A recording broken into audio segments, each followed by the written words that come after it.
அதாவது எம்ஜிஆருக்கு வந்துட்டு நம்ம வந்துட்டு ஃபாலோவரா இருக்கிறது உண்மை. ஆனால் எல்லாரும் எம்ஜிஆர் ஆக முடியாது. இப்ப இருக்கிற தலைவர்கள் எப்படி யாரு இந்த ஒவ்வொரு வேட்பாளர்களுடைய நம்ம இந்தியன் கான்ஸ்டிடியூஷன் படி நம்ம ஜனநாயக படியும் சரி சிங்கிள் ஓட் மேட்டர்ஸ், அதாவது ஒத்த ஓட்டா இருந்தாலும் அது ரொம்ப முக்கியமானவை அப்படின்ற ஒரு காரணத்துக்காக தான் இது குஜராத்ல இப்பவும் நம்ம நடந்துகிட்டு இருக்கு. மும்பை எலெக்ஷன்ஸ்ல கேண்டிடேட்ஸ் எஸ்பெஷலி 221 வார்டில் ஒரு ஓட்டினுடைய அந்த முக்கியத்துவம் எப்படி வந்துட்டு அது தெரிய வந்தது அப்படின்னு பாத்தீங்கன்னா, சுரேந்திர பாகல்கர் சிவசேனா ஒரு ஓட்டு வித்தியாசத்துல அவர் வந்துட்டு வாய்ப்பை எடுக்கிறாரு.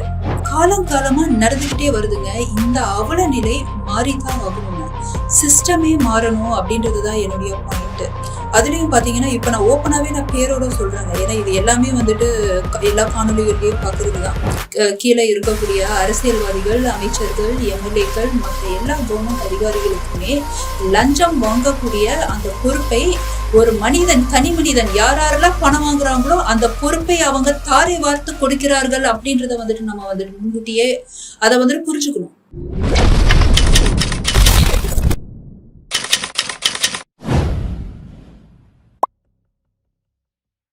மீடியா நேயர்களுக்கு வணக்கம். நம்மோடு இன்று இணைந்திருக்கும் பிரபல சமூக சீர்திருத்தவாதி டாக்டர் ஷீபா லோர்தஸ் அவர்கள். அவரை வரவேற்பதில் மிகுந்த மகிழ்ச்சி அடைகின்றோம். வணக்கம், நல்லா இருக்கீங்களா? நல்லா இருக்கேன், நீங்க எப்படி இருக்கீங்க? நல்லா இருக்கும். இப்ப எலெக்ஷன் நேரம். இந்த எலெக்ஷன் நேரத்துல எல்லாருமே கண்டிப்பா ஓட்டு போடணும் அப்படின்ற பிரச்சாரம் எல்லாருமே பண்ணிக்கிட்டே இருக்காங்க. ஏன் எல்லாருமே ஓட்டு போடணும்? உங்க கருத்துக்கள் சொல்லுங்களேன். அதாவதுங்க, நம்ம ஏன் ஓட்டு போடுறோம்னு சொல்றதுக்கு முன்னாடி ஒரு விஷயம் நான் பதிவு செய்ய விரும்புறேன். இப்பவும் பல நாடுகள்ல மன்னராட்சி நடந்துட்டு இருக்கு. நம்ம எல்லாத்துக்குமே தெரியும். மன்னராட்சியில நீங்க ஒரு விஷயம் நீங்க பேசுறீங்கன்னா நாக்கு அறுத்துருவாங்க. சுதந்திரம் இருக்காது. சர்வாதிகார ஆட்சி இன்னும் நடந்துகிட்டு தான் இருக்கு பல நாடுகள்ல. அப்படி இருக்கும்போது ஒரு ஜனநாயக நாட்டுல நம்ம இருக்கோம். ஒவ்வொரு குடிமகனுக்கும், இந்திய குடிமகனுக்கும் உரிமை இருக்கு. நம்மளுடைய அரசாங்கத்தை நிர்ணயிக்க, நம்முடைய தலைவர்களை நிர்ணயிக்க அப்படின்னும் போது அந்த உரிமை இருந்தும் அந்த உரிமையை விட்டு கொடுக்கறது அப்படின்றது வந்துட்டு அது வந்துட்டு நம்ம சமூக வாழ்க்கையில் ஒரு பொறுப்புணர்ச்சி இல்லாததா தான் அது எடுத்துக்கப்படும். அப்படின்னும் போது உங்கள் ஓட்டு உங்களுடைய உரிமைன்றதுக்காக ஒவ்வொருத்தரும் இதை இறங்கி ஓட்டு போட்டுதான் ஆகணும். அது நம்மளுடைய கடமை. இப்ப ஓட்டு போடணும்னு சொல்றீங்க, ஆனா படிச்சவங்க அதிகமா இருக்கிற தொகுதியில கூட ஒரு 50% கூட தாண்ட மாட்டேங்குது. அப்படி உள்ள சூழ்நிலையில 100% ஓட்டுன்றது சாத்தியம் நீங்க நினைக்கிறீங்களா? 100% ஓட்டு அப்படின்றது இப்போதைக்கு சாத்தியம் கிடையாது. ஆனா அந்த இலக்கையை நோக்கி நம்ம கொஞ்சம் கொஞ்சமா நகர முடியும். இப்ப ஏன் வந்துட்டு ரொம்ப கம்மியா இருக்குன்னு நான் சொல்ல வரேன். சமீப காலத்தில் மக்கள் வந்துட்டு ரொம்ப சோர்ந்து போயிட்டாங்க.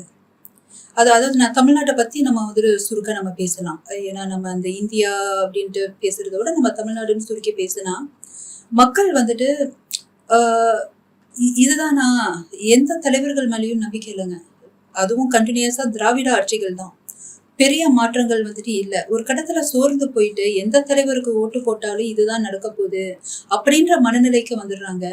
அந்த நோட்டான்ற ஒரு விஷயம் எந்த அளவுக்கு அது ஒரு முக்கிய பங்கு ஆற்றுது அப்படின்ற விழிப்புணர்வு இன்னும் நிறைய பேத்துக்கு, ஏன் படிச்சவங்களுக்கு கூட கொஞ்சம் குறைவா தான் இருக்கு அப்படின்றது நான் நினைக்கிறேன். இப்ப நீங்க சொல்றீங்க குறைவா தான் இருக்கு அப்படின்னு. இதை நிறைவாக்குறதுக்கு என்ன செய்யலாம்? உங்களுடைய யோசனை. நீங்க நிறைய பேரை பார்த்திருப்பீங்க, நிறைய பேரை பேசி பழகி நிறைய அனுபவங்கள் இருக்குது.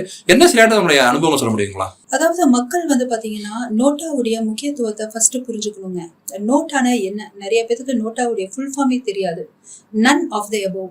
இப்போ நம்ம வந்துட்டு ஒரு கேள்வி இருக்குன்னா அதுல ஒரு 4 பதில் இருக்குன்னா இந்த 4 பதிலுமே எனக்கு வேணாம், எனக்கு வந்துட்டு அது செட் ஆகல, நன் ஆஃப் த அபோவ்ன்றது அது அர்த்தம்.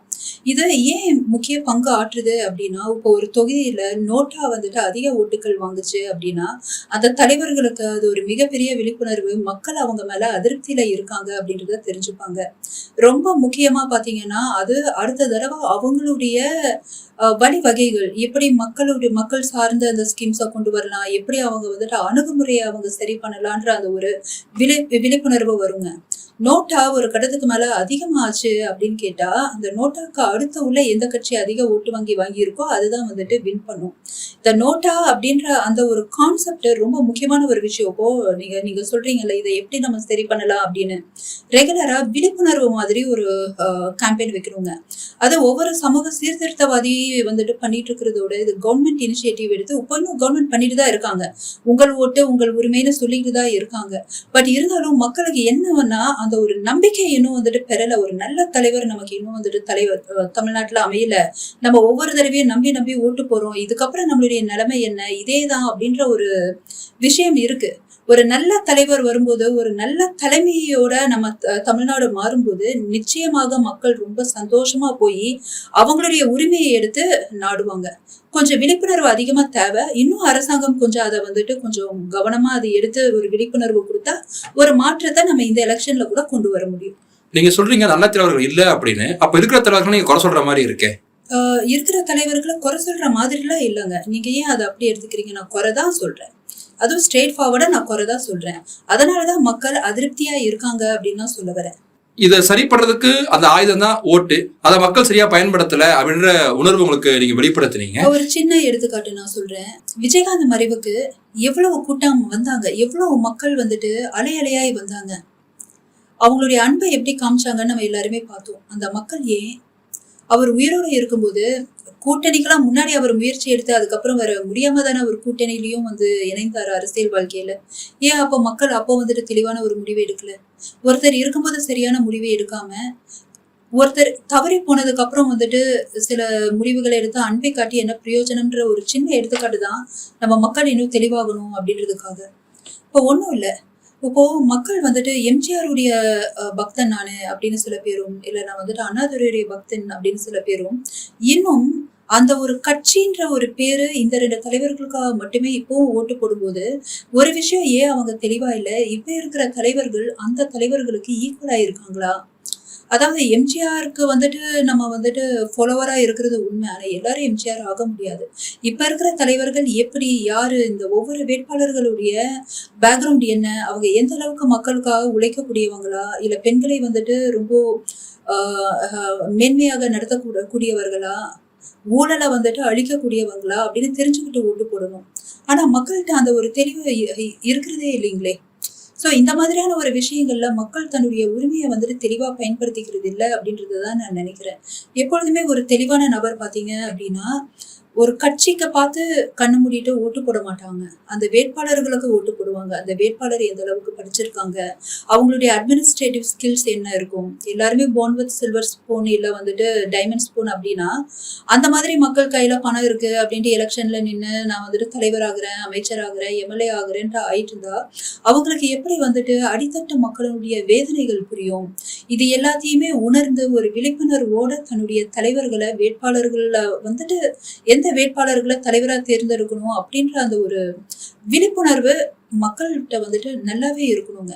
ரொம்ப முக்கியமா தன்னுடைய ஓட்டுரிமையை அவங்க விற்க கூடாது. நீங்க சொல்றீங்க, ஆனா மக்கள் ஓட்டு போடாம இருக்கிறதுக்கு காரணம் என்னவா இருக்கும்? ஒரு நெகட்டிவ் மைண்ட் செட்டா, இல்ல என்ன ஓட்டு போட என்ன போகுது, நம்ம ஒரு ஓட்டுல உலகமே மாறிட போதான்ற என்ன காரணத்துக்காக ஓட்டு போட மாட்டேங்கிறாங்க? அதாவது மக்களுக்கு ஒரு விஷயம் வந்துட்டு சுரக்க யாருமே சொல்லல. அதாவது எப்படின்னா சுண்டி விட்டு பதிய வைக்கிறது அப்படின்ற அந்த ஒரு விஷயம் மக்களுக்கு வந்துட்டு இன்னும் பதியலைன்னு நினைக்கிறேன். அவங்களுடைய ஒரு ஓட்டு எவ்வளவு முக்கியம் அப்படின்றது நிறைய பேருக்கு தெரியல. என்ன நினைச்சிடுறாங்க அப்படின்னா எனக்கு வந்துட்டு ஓகே இதே மாதிரி தலைவர்கள் வந்துட்டு இருக்காங்க, எனக்கு கூட பெருசா இன்ட்ரெஸ்ட் இல்லைன்னு அவங்க போகல. ஆனா இந்த ஒரு ஓட்டு டிஃபரன்ஸ்ல உலக அளவுல பாலிடிக்ஸ்ல எவ்வளவு ஆட்டம் பண்றதுக்கு, எவ்வளவு கவர்மெண்ட் மாறி இருக்கு. ஒரு புது ஐலாண்டே வந்துட்டு ஒரு கான்ட்ராக்ட் பேசிஸ்ல உருவாயிருக்கு.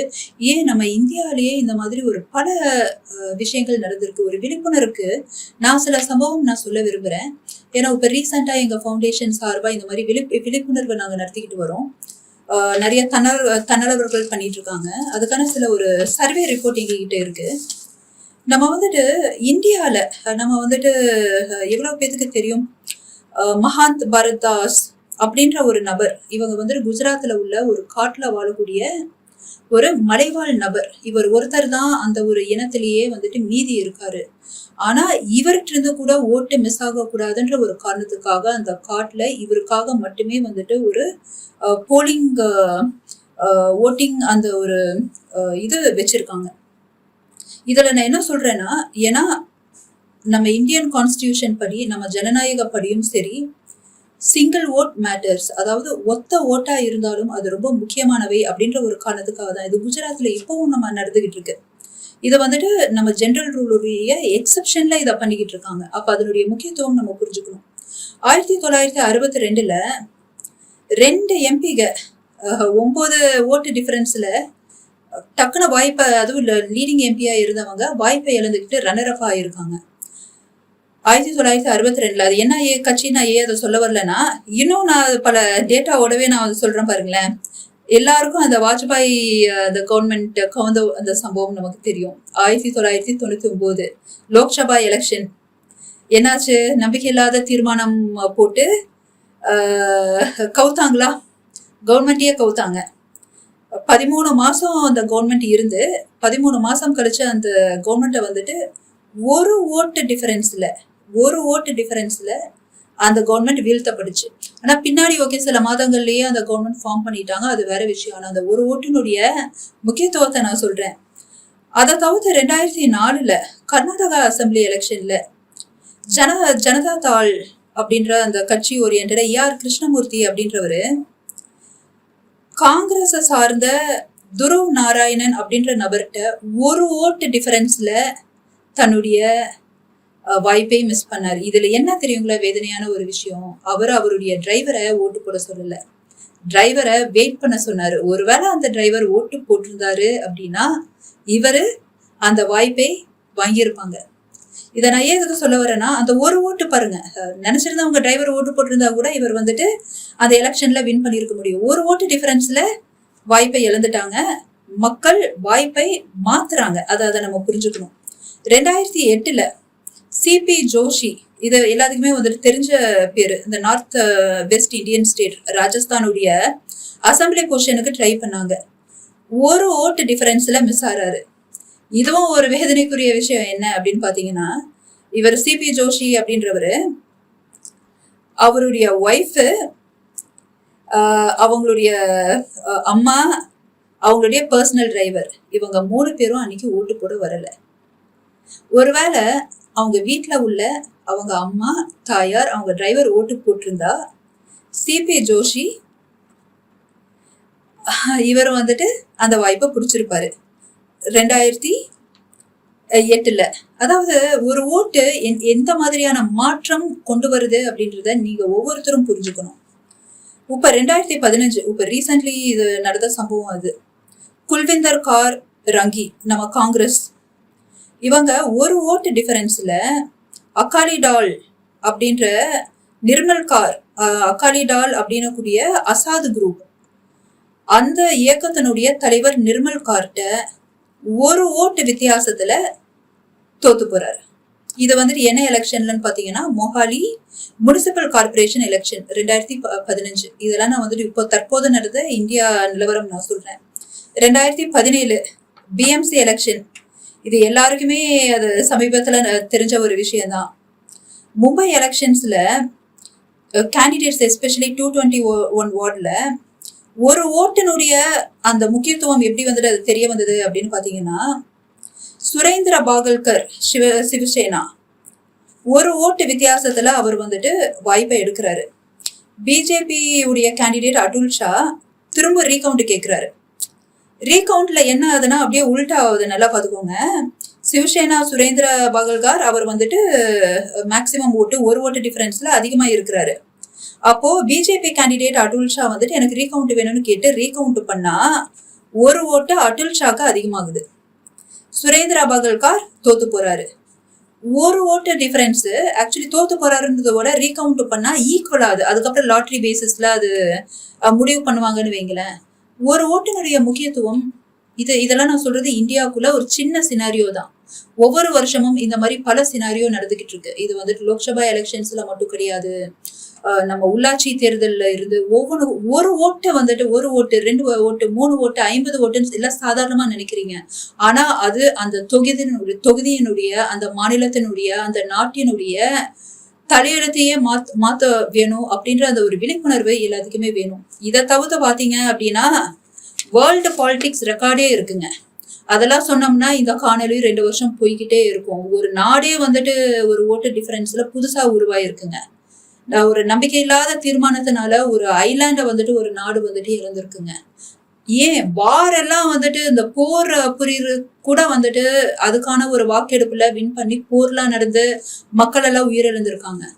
ஒரு ஓட்டு உங்களுடைய உரிமை, நீங்க கரெக்டா அதை செயல்படுத்திக்கிட்டீங்கன்னா, ஒரு மனிதரா நீங்க உங்களுடைய சமூகத்துக்கு என்னால என்ன பண்ண முடிஞ்சதுன்னு நீங்க நினைச்சீங்கல்ல, பெருசா எதுவும் பண்ண வேணாம்.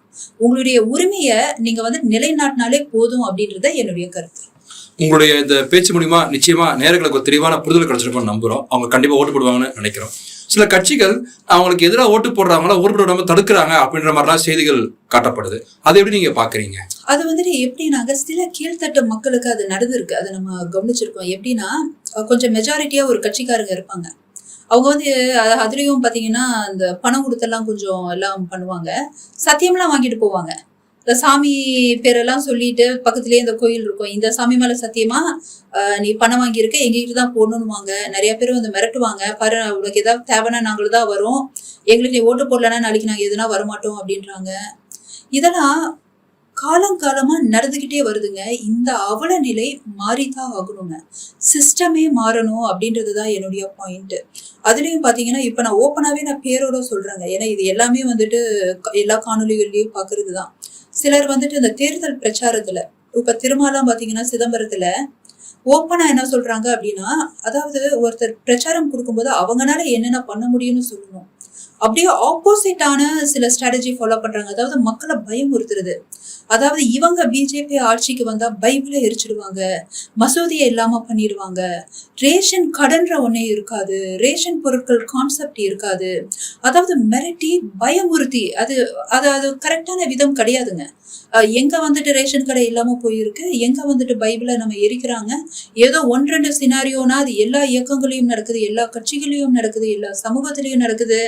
அதை வச்சுக்கிட்டு அதாவது இந்த வெறுப்புணர்ச்சியை இந்த தேர்தல் பிரச்சாரம்ன்ற பேர்ல அத பண்ணி இது ஒரு விதமான மிரட்டல் தான். இது ஏன் இன்னும் தேர்தல் அதிகாரிகள்லாம் இன்னும் ஏன் இதை ஆக்ஷன் எடுக்கல அப்படின்றது தெரியல. ஏன்னா இதுவே தேர்தல் விதிகள் மீறதுதான்.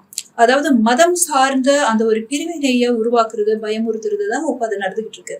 முதல்ல சமூகம் நோக்கி அரசியல் பண்ண நபர்கள்லாம் இப்ப பிஜேபி ரொம்ப ஸ்ட்ராங்கா நம்மளுடைய ஸ்டேட்ல முன் இருக்கணும்னு இப்ப மதம் சார்ந்த அரசியல்ல பண்ண ஆரம்பிக்கிறாங்க. இந்த மாதிரி மக்களை ஒவ்வொரு விஷயங்களையும் மிரட்டும் போது, அதுவும் இந்த ஓட்டு விஷயங்களை மிரட்டும் போது மக்கள் ஒரு லிமிட் வரைக்கும் தான் பயந்து போவாங்க. அதுக்கப்புறம் சீன் ஆயிருச்சு அப்படின்னா அவங்க திரும்ப அவங்க விழித்தெழுந்து நின்னாங்க அப்படின்னா டக்குன்னு வேற தலைவரை உட்கார வச்சுக்கிட்டு போய்கிட்டே இருப்பாங்க. மக்களும் இதுல ரொம்ப சாதுரியமா இருந்துதான் ஆகணும். இப்ப நீங்க சொல்றீங்க ஓட்டு போடணும் அப்படின்னு. சில கட்சிகள் பணம் கொடுத்து அந்த ஓட்டை விலைக்கு வாங்குறாங்க. அதை நீங்க எப்படி தடுக்க முடியும்? இவ்வளோ நம்ம முயற்சி பண்ணா கூட தடுக்க முடியல. இதுக்கு என்ன மாற்று வழியா சொல்ல முடியும் உங்களால? நான் ஒண்ணு சொல்றேன். நம்மள எவ்வளவு பேரு ஒரு தப்பு நடக்குது, அந்த தப்பை நம்மளால தட்டி கேட்கவே முடியலையே, நம்மளால இயலாமையில இருக்குமே, நம்மளால முடிஞ்சது அவ்வளவுதானே எவ்வளவு பேர் யோசிக்கிறோம். கரெக்டுங்களா? ஒவ்வொரு தடவையும் கரப்ஷன் எஸ்பெஷலி, கரெக்டுங்களா, நடக்கும்போது அதை தானே நம்ம யோசிப்போம். ஒவ்வொரு கவர்மெண்ட் ஆஃபீஸ்ல இங்க அது பணம் கொடுத்தாதான் நடக்குது, இங்க பணம் கொடுத்தாதான் நடக்குது அப்படின்லாம் சொல்லும் போதெல்லாம் யோசிப்போம். ஆனா ஒண்ணு நீங்க ஒவ்வொருத்தரும் புரிஞ்சுக்கணுங்க. கரப்ஷன் எங்கிருந்து ஆரம்பிக்குது தெரியுமா? ஒரு தனி மனிதன் இருந்து ஆரம்பிக்குது. நல்லா புரிஞ்சுக்கோங்க. எப்போ ஒரு ஓட்ட பணத்துக்காக நீங்க விக்கிறீங்களோ அதுதான் லஞ்சம். லஞ்சம்ன்றது அங்க இருந்துதான் ஆரம்பிக்குது. கவர்மெண்ட் ஆபீஸ்லயோ அதிகாரத்துல இருக்கிறவங்களோ அரசியல்வாதியினால லஞ்சம் ஆரம்பிக்கப்பட்டதுன்னா இல்லை. ஒரு தனி மனிதன் எப்போ தன்னுடைய சுயமரியாதையை இழந்து தனி ஒழுக்கத்தை கடைபிடிக்காமல் தன்னுடைய உரிமையை பணத்துக்காக விட்டு கொடுக்குறானோ லஞ்சம் தானே. நான் பணம் வாங்கிட்டேன், ஓகே, நான் உனக்கு இது பண்றேன், இது பேர் தானே லஞ்சம். அப்போ ஒரு தனி மனிதனா நம்ம அதை கடைபிடிக்காம நம்ம எப்போ பணம் வாங்கி நம்ம ஓட்டு போடுறோன்ற ஒரு நிலைமை இருக்கு, அந்த நிலைமை இருந்துட்டு இருக்கு அப்படின்னா அப்ப கரப்ஷனை எப்படி அழிப்பீங்க? கரப்ஷன் அழிக்கிறதுக்கு என்ன வழின்னு நீங்க கேக்குறீங்க சார். சின்ன எக்ஸாம்பிள், நம்ம எல்லாருமே கரப்ஷனுக்கு எகென்ஸ்டா இருக்கணும்னா ஒண்ணும் பண்ண வேணாம். நம்ம போய் ஆர்ப்பாட்டம் பண்ணி போராட்டம் பண்ணி நம்ம சக்திக்கு முடியாத விஷயம் எல்லாம் பண்ண வேணாம். ஆனா நம்மளால முடிஞ்ச விஷயம் கரப்ஷனுக்கு நம்ம பிடி கொடுக்காம இருக்கலாம்ல. எவ்வளவு பேர் டிராபிக் போலீஸ்ட மாட்டினா, டிராபிக் போலீஸ் ரொம்ப நேர்மையானவங்களா இருந்தாலும் அப்படியே சைட்ல போய் காதுகிட்ட சார் ஏதாவது கவனிக்கிற விட்டுருங்களான்ட்டு எவ்வளவு பேர் கேட்காம இருக்கீங்க நீங்க சொல்லுங்க. அது நம்ம ரத்தத்துல ஊறி போன மாதிரி ஆகுதுல்ல. தனி மனிதன் ஃபர்ஸ்ட் ஆஃப் ஆல் அவன் கரப்ஷன்ல இருந்து வெளியே வரணும். அது எங்க இருந்து ஆரம்பிக்குதுன்னா ஓட்டுல இருந்து ஆரம்பிக்குது அப்படின்றத நம்ம எல்லாமே புரிஞ்சுக்கணும். அவன் ஓட்டை ஒன்ஸ் வித்துட்டான் அப்படின்னா அடுத்த 5 வருஷத்துக்கு அந்த தலைவருக்கு கீழே இருக்கக்கூடிய அரசியல்வாதிகள், அமைச்சர்கள், எம்எல்ஏக்கள், மற்ற எல்லா கவர்மெண்ட் அதிகாரிகளுக்குமே லஞ்சம் வாங்கக்கூடிய அந்த பொறுப்பை ஒரு மனிதன், தனி மனிதன் யாரெல்லாம் பணம் வாங்குறாங்களோ அந்த பொறுப்பை அவங்க தாரை வார்த்து கொடுக்கிறார்கள் அப்படின்றத வந்துட்டு நம்ம வந்துட்டு முன்கூட்டியே அதை வந்துட்டு புரிஞ்சுக்கணும்.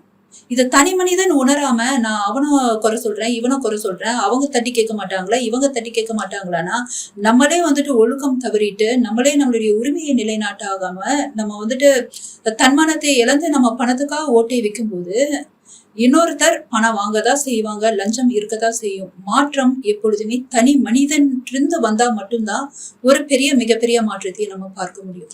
நீங்க சொல்றது கண்டிப்பா ஒரு புரிதல் ஏற்பட்டிருக்கு. அதுவும் நீங்க ஒரு ஸ்டாட்டிஸ்டிக்ஸ் எல்லாம் சொல்லியிருந்தீங்க. ஒரு ஓட்டால எந்த அளவுக்கு ஒரு பெரிய மாற்றம் தமிழ்நாட்டிலையும் அகில இந்திய அளவிலையும் அகில உலக அளவிலையும் ஏற்பட்டிருக்கு அப்படின்னு நிச்சயமா மக்களுக்கு ஒரு பெரிய விழிப்புணர்வு ஏற்படுத்தியிருக்கோம். கண்டிப்பா எல்லாருமே ஓட்டு போடுவாங்க நம்புறோம். மிக்க நன்றி. வணக்கம். வணக்கம். சொல்றதுக்கு முன்னாடி நீங்க எல்லாருமே ஓட்டு போடணும். எதுக்காகவும் பயந்துக்க வேணாம். நம்மளுடைய உரிமையை நம்ம எடுத்துக்கணும். நிச்சயமாக நமக்கு மத்தியில் நல்ல தலைவர்கள் இருக்கதான் செய்யறாங்க. அந்த தலைவர்கள் யாரு என்னன்றது நல்லா ஆலோசித்து தெளிவான ஒரு மனநிலையில் ஓட்டு போடுங்க. யாருமே உங்களுக்கு வந்துட்டு பிடிக்கல அப்படின்னு நீங்க நினைச்சா கூட நோட்டாக்காவது ஓட்டு போடுங்க. ஆனா நம்ம ஒவ்வொருத்தருடைய பங்கும் இந்த எலெக்ஷனுக்கு ரொம்ப ரொம்ப முக்கியம். அதுலயும் முதல் மாதிரி இல்லாம இந்த எலெக்ஷன் உலக நாடுகளே வந்துட்டு பார்த்துக்கிட்டு இருக்காங்க. என்ன ஆக போகுது, என்ன மாதிரி ரிசல்ட்ஸ் வரப்போகுது அப்படின்ட்டு அரசியல் களம் சூடு பிடிச்சிட்டு இருக்கு. நம்ம எல்லாரும் இதுக்கு ஒரு முக்கிய பங்கு ஆற்றணும்ன்றதே என்னுடைய வேண்டுகோள்.